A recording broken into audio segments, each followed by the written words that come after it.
Assalamualaikum warahmatullahi wabarakatuh. Kembali lagi di podcast on IMTV, dan IMTV sudah beralih dari analog ke digital ya. Jadi bisa disaksikan oleh pemirsa di rumah. TV-nya bisa menggunakan set-top box kalau belum smart TV, tapi kalau sudah bisa langsung menggunakan di scan, nanti akan ketemu IMTV digital insya Allah. Dan seperti biasa, kali ini saya akan menemani pemirsa semua di podcast on IMTV ini dengan tema yang menarik. Dan ini barangkali perlu ya untuk menjadi pembelajaran kita semua, atau informasi yang cukup positif dan penting karena akan bersinggungan dengan masyarakat yang satu ini. Info ini akan bersinggungan dengan khalayak dan masyarakat tertentu. Nah, apakah itu? Kali ini kita akan membahas atau berbincang dengan pakarnya ya. Dan saya akan mencoba menggali terkait dengan apa sih hukum adat itu? Bagaimana sih penerapannya di masyarakat? Apakah bisa berdampingan dengan hukum yang positif, atau dalam artian hukum yang dibuat oleh pemerintah? Apakah sering potensi konflik itu muncul? Nah, langsung saja, tidak usah panjang lebar, di studio IMTV sudah hadir bersama kami. Beliau adalah Bapak Agung Basuki Prasetyo SH MSI selaku dosen hukum Universitas Diponegoro Undip Semarang. Selamat sore, Pak. Selamat sore. Assalamualaikum. Terima kasih Pak Agung sudah mampir di studio mini kami. Barangkali ini pertama ya, Pak ya? Pertama ya. Dan bukan yang terakhir ya, Pak. Mudah-mudahan tidak kapok. Iya, mudah-mudahan kita selalu berkesinambungan. Betul, untuk memberikan pencerahan ke masyarakat. Pak Agung. Ya. Pak Agung ini kan aktif di Fakultas Hukum Undip, yang terkenal dengan, kalau di Undip itu ada Pak Secipto Raharjo, ya, dengan guru besar hukum ya. Kali ini penting dan mungkin tidak semua orang sudah paham, Pak, terkait hukum adat. Ya. Saya sendiri mungkin masih ya hanya isu-isu aja yang sering mencuat terkait dengan konflik hukum adat di Indonesia, khususnya di Jawa Tengah. Ya. Sebenarnya, Pak, hukum adat ini seberapa penting sih, Pak, diketahui oleh publik, khususnya stakeholder yang terkait? Oke, terima kasih Mas. Saya mau menyampaikan dulu. Hukum adat itu hukum dari mana sebenarnya? Ya. Asalnya. Sebenarnya tanpa berlebihan saya akan menyampaikan, kan di Indonesia yang sekarang ini kan berlaku hukum warisannya kolonial Hindia Belanda. Oh, ya. Ada KUA Perdata, itu terjemahan dari BW, KUHP itu dari Belanda juga, BPS, ada juga hukum dagang. Berarti kira-kira udah berapa tahun, Pak? 350 lebih ya? Enggak, kalau untuk warisan Hindia Belanda itu sejak abad ke-19-an sampai sekarang masih dipakai. Padahal kita sudah merdeka. Nah, intinya kalau sudah merdeka kita harus punya kedaulatan di bidang hukum sebenarnya. Nah, kemudian yang ditanya tentunya, ya hukum asli orang Indonesia itu yang mana? Kan gitu. Nah, saya tidak berlebihan kalau saya sampaikan hukum adat lah sebenarnya hukum asli rakyat Indonesia gitu. Apa hukum adat itu? Nah, hukum adat itu merupakan suatu aturan yang bisa bentuk dasar, bisa tertulis maupun tidak tertulis dalam bentuk undang-undang negara yang mengatur sebenarnya perilaku masyarakat, ya masyarakat sebenarnya. Dan di situ ada suatu kepatuhan yang tinggi sebenarnya, dan ada sanksinya di situ. Itu hukum adat. Nah, kita bisa melihat sebenarnya hukum adat itu yang paling efektif bisa kita lihat misal di masyarakat pedesaan, masyarakat perkotaan pun ada juga. Ada, Pak? Ada juga, seperti misalnya di lingkup yang terkecil, kerabat katakanlah. Oke. Kemudian keluarga, mungkin Mas juga waktu nikah juga pakai tradisi gitu-gitu ya. Oh iya. Sadar memakai ketentuan hukum adat. Itu hukum adat. Itu hukum adat. Oke. Nah, walaupun ada sebenarnya undang-undang pokok perkawinannya, Undang-Undang Nomor 174. Kayaknya sampai sekarang masih tidak bisa kemudian meninggalkan hukum adat perkawinannya. Oke. Kan gitu. Itulah itu gambaran singkatnya tentang hukum adat. Nah, kalau Pak Agung mengamati nih hukum adat yang ada di Indonesia atau di Jawa Tengah misalkan, ini murni regulasi ini diciptakan oleh masyarakat atau bagaimana, Pak? Hukum adat itu timbulnya memang dari masyarakat, Mas. Jadi bukan beda kalau undang-undang ya. Undang-undang kan ada yang badan membuatnya kan ada. Nah, itu mungkin DPR atau PDB bersama-sama dengan pemerintah. Tapi kalau hukum adat memang timbulnya dari kebiasaan dari masyarakat yang kemudian dalam prosesnya dia menjadi hukum adat. Tadinya mungkin nilai kemudian lebih konkret ke norma lebih konkret lagi ke yang paling konkret adalah hukum adat itu masuk dari situ. Ada nggak Pak yang hukum adat itu terkikis atau mungkin bermanifestasi menjadi bentuk lain gimana Pak? Ada ya Pak ya? Ada. Misal saja beginilah saya kasih contoh. Dulu masyarakat adat tertentu belum menganut agama Islam katakanlah. Misalnya tertentu adalah ketika masyarakat hukum adat belum menganut agama katakanlah, tentunya belum ada pengaruh dari hukum agama itu kepada tatanan masyarakat itu terkait dengan regulasi adatnya. Nah, ketika dia sudah menganut agama tertentu katakanlah agama Islam katakanlah, maka itu juga pengaruh dari hukum agama itu juga berpengaruh terhadap hukum adatnya, dia berubah. Maka sering saya katakan hukum adat suatu hukum yang sebenarnya dinamis, dia bisa mengikuti tumbuh kembangnya masyarakat adat yang bersangkutan gitu. Seperti yang saya tadi, ketika ada melakukan suatu perkawinan, masyarakat adat melakukan suatu perkawinan, kebetulan masyarakat adat tersebut menganut agama Islam tentunya tidak bisa lepas dari aturan hukum Islamnya. Itu ada ijab kabul dan seterusnya itu ada. Tapi juga tidak melepas begitu saja terkait dengan misal ada proses lamaran, pertunangan, midodori dan seterusnya. Itu Mas yang bisa sampaikan. Nah, kalau Pak Agung ini mengamati ya di akademisi gitu, barangkali kalau secara menyeluruh gitu ya, kalau di Indonesia itu hukum adat ini cenderung stabil atau mungkin ada yang bergeser nilai-nilai atau seperti apa Pak? Atau terlalu dipertahankan terus atau bagaimana? Kalau kenyataannya memang untuk kehidupannya ke depan ini ya maaf ini agak dipinggirkan. Faktor apa karena Pak? Itu kan kepentingan ya, politik dan segala macamnya gitu. Padahal ini saya sampaikan Mas bahwa sebenarnya negara sendiri itu sudah melindungi dan menghormati kesatuan masyarakat hukum adat beserta hak-hak tradisionalnya. Nah, hak-hak tradisional itu meliputi hukum adat, meliputi hak wilayah dan seterusnya. Itu kita bisa baca secara jelas di Undang-Undang Dasar yang sudah diamandemen, yaitu pasal 18B ayat 2 itu jelas. Tapi ada pembatasannya, yaitu sepanjang masih hidup. Kalau masyarakat hukum adat itu mau diakui oleh negara, kalau dia bisa menyesuaikan dengan perkembangan masyarakat dan seterusnya.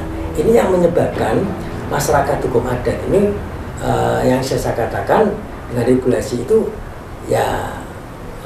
terpinggirkan ini lama-kelamaan. Atau kalau saya mengatakan dengan kalimat pengakuan atas hukum adat oleh pemerintah masih minim, Pak Agung gimana pendapatnya? Ya, saya bisa sependapat gitu. Karena memang ke depan ini karena itu barangkali karena ego dan mungkin kurang adanya suatu pemahaman terhadap arti pentingnya pengakuan masyarakat hukum adat bisa saja. Dan kemudian ini sebagai dalam tanda petik Mas dari akibat atau dampak dari pembangunan nasional yang dengan alasan untuk kepentingan umum yang kemudian memerlukan misal saja tanah adat begitu. Nah, kemudian memposisikan masyarakat hukum adat tidak sebagai subjek tapi sebagai objek.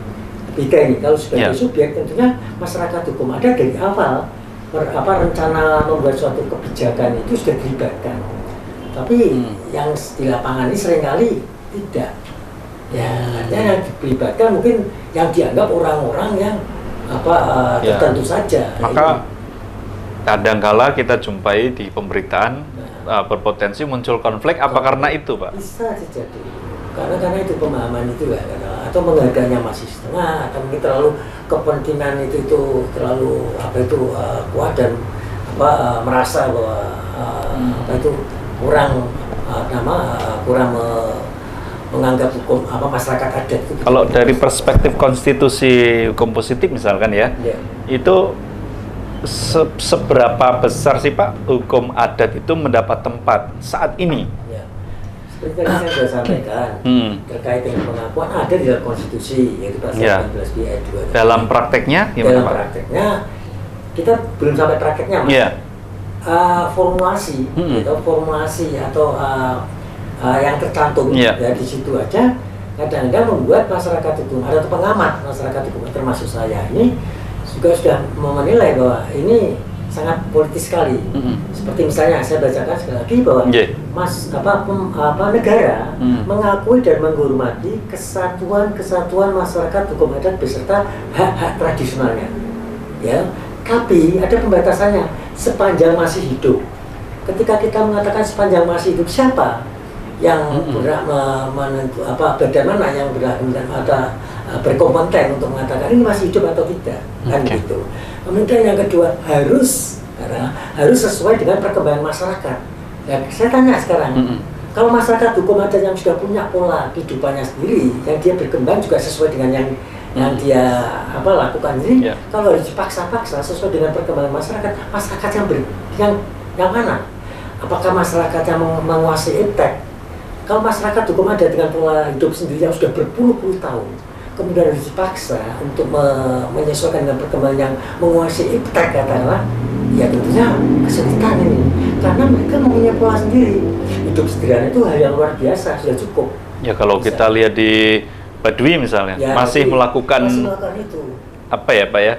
Ada yang jauh dari teknologi gitu ya, masih tradisional. Ya, dan itu dia pertahankan. Sampai sekarang ya? Sampai sekarang, bukan berarti masyarakat Baduy, saya pernah ngobrol dengan tokoh masyarakat Baduy, baik dalam maupun luar, dia mengatakan, saya tahu yang nama HP, tapi HP itu tidak kemudian langsung kita terima. Sebenarnya mereka juga menerima informasi perkembangan itu ya. Tapi tidak kemudian langsung diimplementasikan dalam kehidupan masyarakat. Karena ada hukum-hukum adatnya. Tidak cuma itu, dia tahu persis loh Mas, bahwa HP itu tidak selamanya itu bermanfaat untuk kehidupan masyarakat.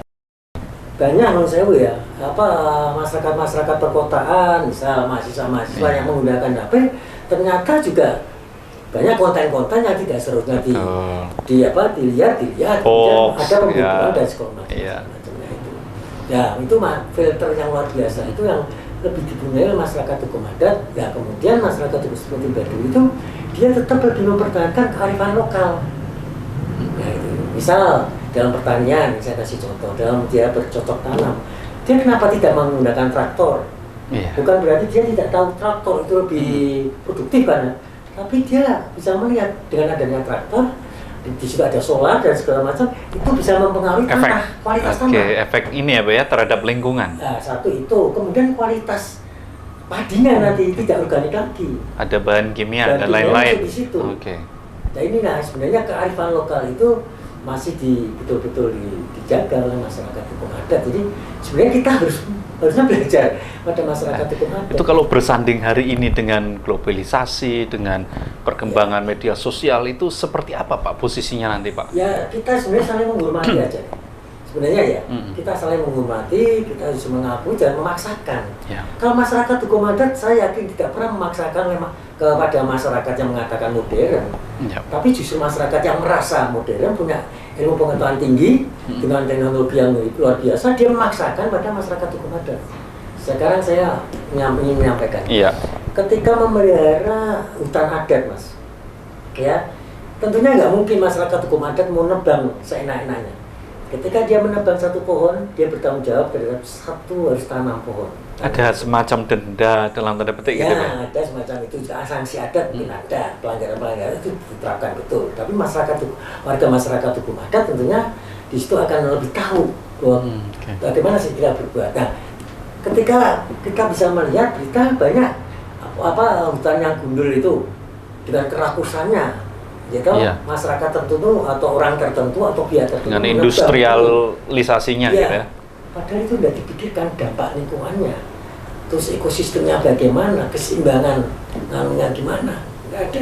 Masyarakat hukum adat sudah sampai ke sana sebenarnya jauh dari mbah-mbah dulu ya Pak. Dan satu lagi Mas yang Iya, saya sampaikan, mumpung ini ya, apa itu Luar biasa. saya, itu sebenarnya kita harus belajar masyarakat hukum adat itu dan hidup yang sederhana itu dia mendapatkan warisan tanah wilayah itu tidak dari negara, Mas. Dan itu turun temurun. Dari nenek moyang dulu yang negara Indonesia belum berdiri. Dan akhirnya akhir-akhir ini di pemberitaan muncul terkadang acap kali terjadi perebutan hak, baik antara intinya swasta perusahaan atau dalam tanda petik pemerintah. Ya. Pak Agung menanggapi seperti apa?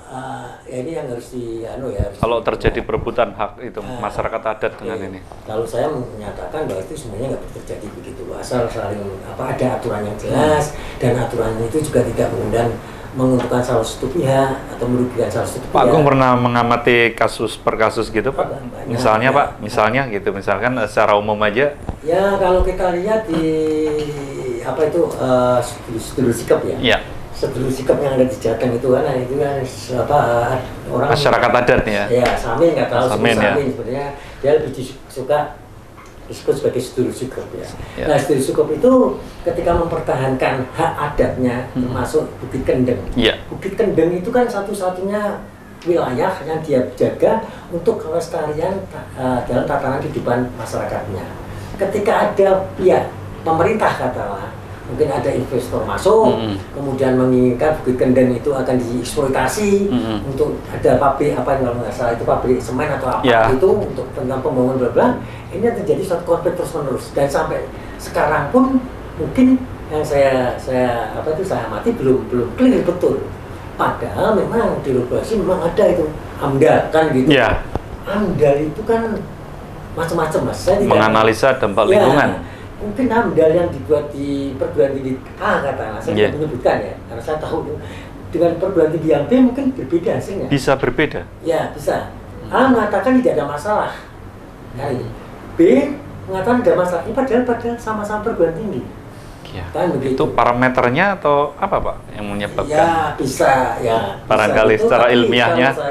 Kalau ilmiah mungkin ya jelas itu. Parameter ya. Tapi yang lainnya lagi di balik itu ya saya nggak bisa mengatakan katakanlah kalau ada pesanan dan segala macam.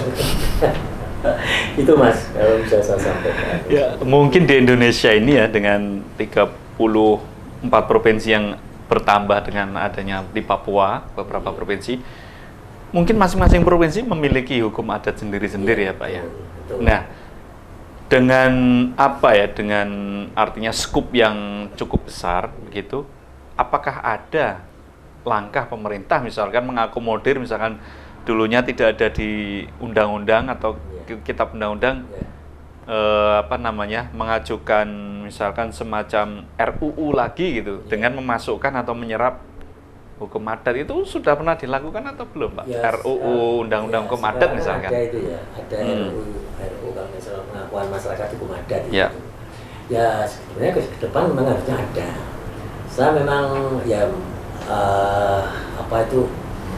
imajiner saya yang saya lihat ya kalau lebih konkretnya lagi harusnya di Indonesia harus dipikirkan terkait dengan lembaga nasional tentang pengakuan masyarakat hukum adat yang lebih independen gitu kan. Mungkin tidak harus di bawah suatu kementerian tertentu katakanlah itu, sehingga mengakomodir lembaga hukum adat gitu ya. Ya macam lembaga hukum adat nasional katakanlah yang di situ mungkin ada nanti kajian terkait dengan peradilan adat segala macam yang akan menyelesaikan masalah-masalah itu. Nah sampai sekarang ini kan belum ada pemikiran ke sana kan. Tapi paling tidak ada langkah positif untuk memasukkan di RUU KUHP gitu ya Pak ya? Ya ada di situ, ada. Sebenarnya kalau bicara masalah porsinya sudah ideal atau belum? Saya memang tidak terlalu berkomentar ke sana kan, tapi paling tidak beginilah,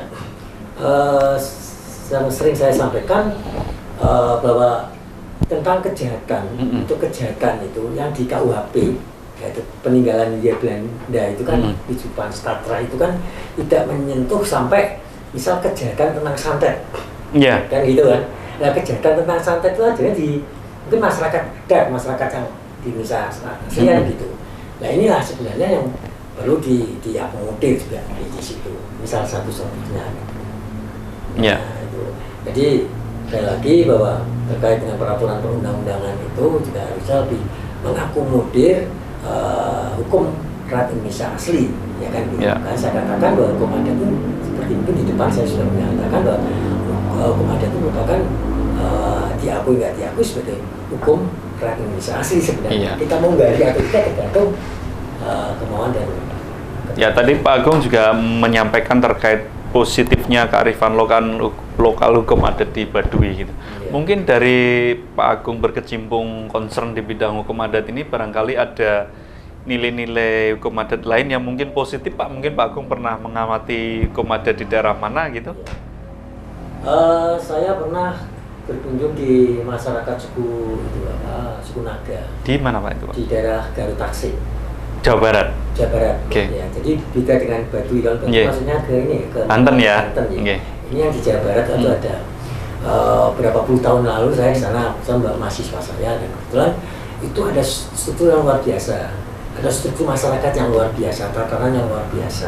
Jadi kehidupan yang komunal, yang tentrem, yang tenang gitu, berbagi itu ada di situ. Ada ketua adatnya, ada pengurus-pengurus adatnya. Menerima modernitas atau masih tradisional?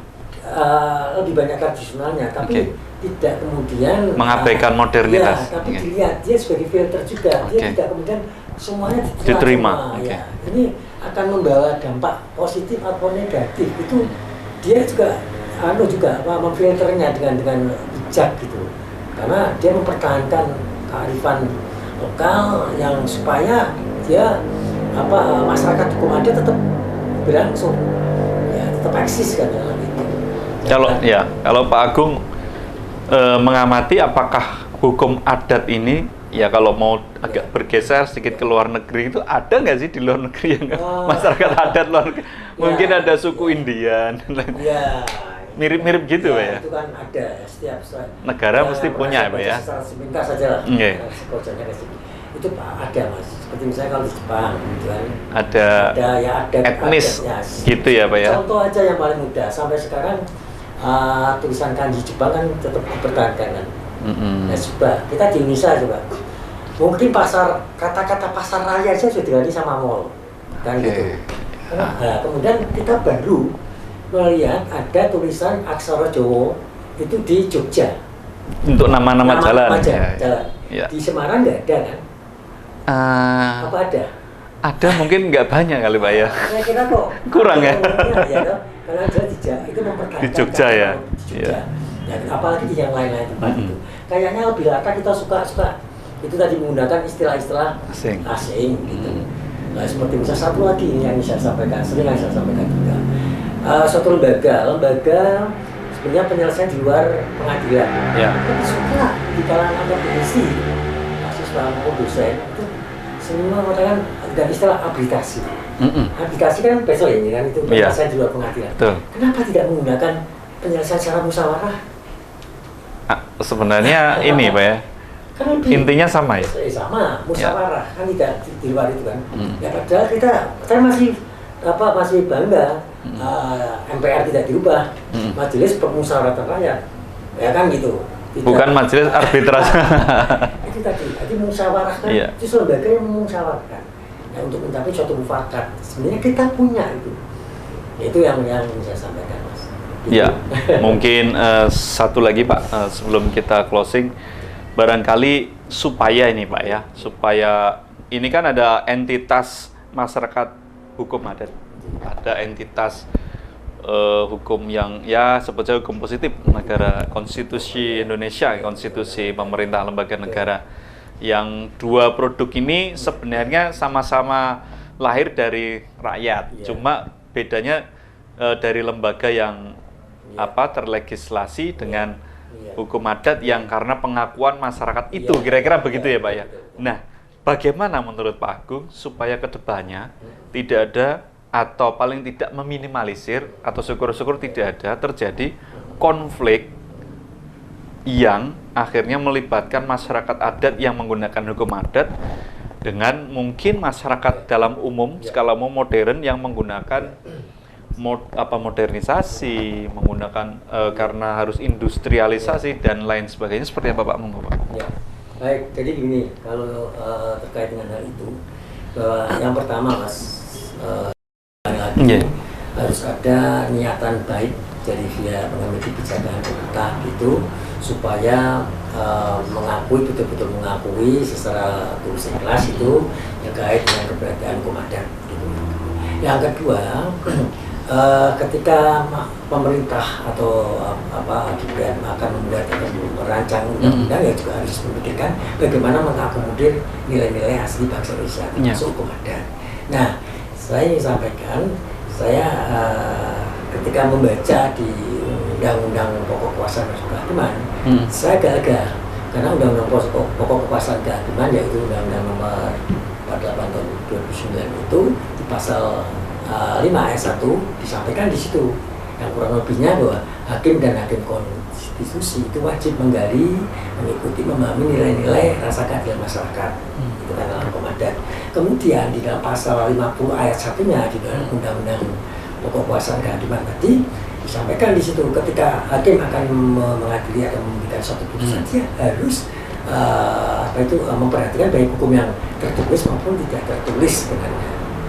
Jadi inilah yang harus kita pahami betul, walaupun dalam implementasinya mungkin masih kurang barangkali. Nah, terkait dengan masyarakat hukum adat, supaya mungkin masyarakat hukum adat itu ketika dia disodorkan, ini loh ada peraturan perundangan negara katakanlah, dia tentunya ketika memang bermanfaat ya nggak masalah. Tapi kalau seperti misalnya itu terkait dengan harus dalam proses pembelajaran wajib harus begini gitu kan. Padahal dia mempunyai suatu pola pembelajaran sendiri katakanlah, itu juga harus dihargai juga. Nah, mungkin muatan katakanlah misalnya jadi pendidikan, ya undang-undang pendidikan harus banyak memuat ini tadi kearifan lokal dari masyarakat hukum adat. Kalau ada lembaga pendidikan akan dimasukkan di dalam satu di kalangan masyarakat hukum adat yang supaya mau belajar di pendidikan formal, tapi harus dilihat juga kontennya di mana gitu. Gitu. Dia bermanfaat nggak? Ya, dia belajar di sekolah, itu sekolah, kontennya bermanfaat nggak nanti? Artinya bisa diterapkan langsung nggak? Ini sebenarnya terkait dengan masalah pendidikan juga. Jadi sebenarnya bisa pelan-pelan, dengan kata lain dikerjasamakan atau dikomunikasikan gitu ya. Ya. Satu, jangan dijadikan objek masyarakat hukum adat, tapi subjek, diajak aktif ya, gitu ya Pak ya. Gitu. Ya itu yang jadi nanti akan ada suatu keseimbangan gitu. Ya. Ya, itu terjadi keseimbangan antara hukum masyarakat adat dengan stakeholder yang lainnya. Itu dari statement terakhir dari Bapak Agung Basuki Prasetyo SH MSI selaku akademisi dari Fakultas Hukum Universitas Diponegoro Semarang atau Undip Semarang, yang beliau ini concern di bidang hukum adat. Semoga ada informasi yang mungkin hanya setengah jam, tapi barangkali ada insight-insight baru yang bisa dipetik dari podcast kali ini. Saya Agung Cahyono dan narasumber kita kali ini Pak Agung undur diri. Terima kasih. Assalamualaikum warahmatullahi wabarakatuh. Sampai jumpa. Matur nuwun.